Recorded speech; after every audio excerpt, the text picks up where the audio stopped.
Got a cup of pecans, a half a cup of brown sugar, 2 tablespoons of water. I've got some ground cinnamon and some vanilla. Now watch and see what I do with these. Turn this on, nuts, and let's see what happens.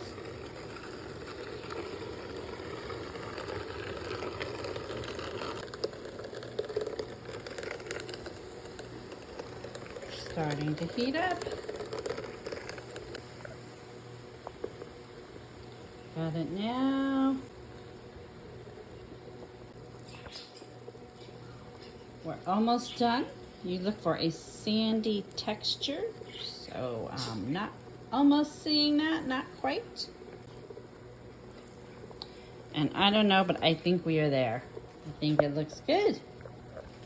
Oh, those look good. You put them on parchment paper, but I have these silicone mats, and that works beautifully.